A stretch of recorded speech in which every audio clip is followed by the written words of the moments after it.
லூக்கா நற்செய்தி அதிகாரம் 6 இறைவசனம் 27 தொடக்கம் 38 வரை.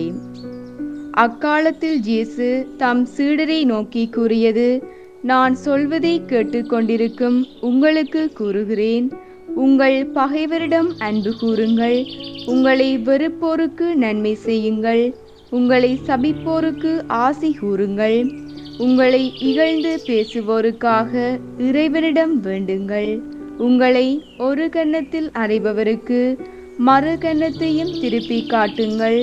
உங்கள் மேலுடையை எடுத்துக்கொள்பவர் உங்கள் அங்கியையும் எடுத்துக்கொள்ள பார்த்தால் அவரை தடுக்காதீர்கள். உங்களிடம் கேட்கும் எவருக்கும் கொடுங்கள். உங்களுடைய பொருள்களை எடுத்துக்கொள்வோரிடம் இருந்து அவற்றை திருப்பி கேட்காதீர்கள். பிறர் உங்களுக்கு என்ன செய்ய வேண்டுமென்று விரும்புகிறீர்களோ அதையே நீங்களும் அவர்களுக்கு செய்யுங்கள். உங்களிடம் அன்பு செலுத்துவோரிடமே நீங்கள் அன்பு செலுத்தினால் உங்களுக்கு வரும் நன்மை என்ன? பாவிகளும் தங்களிடம் அன்பு செலுத்துவோரிடம் அன்பு செலுத்துகிறார்களே.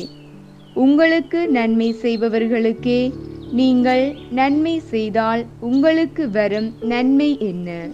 பாவிகளும் அவ்வாறு செய்கிறார்களே.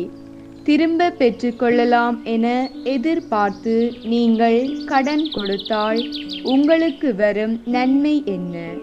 ஏனெனில் முழுவதையும் திரும்ப பெற்றுக்கொள்ளலாம் எனும் நோக்குடன் பாவிகளும் பாவிகளுக்கு கடன் கொடுக்கிறார்களே. நீங்கள் உங்கள் பகைவரிடம் அன்பு செலுத்துங்கள், அவர்களுக்கு நன்மை செய்யுங்கள், திரும்ப கிடைக்குமென எதிர்பார்க்காமல் கடன் கொடுங்கள்.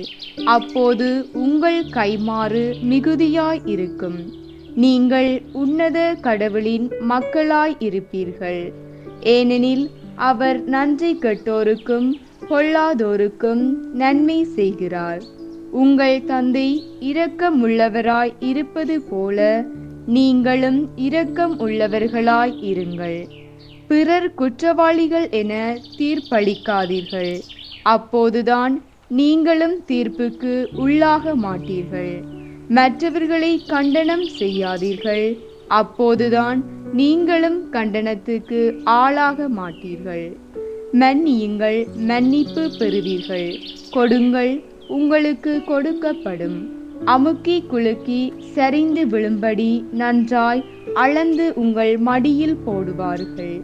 நீங்கள் எந்த அளவையால் அளக்கிறீர்களோ அதே அளவையால் உங்களுக்கும் அளக்கப்படும்.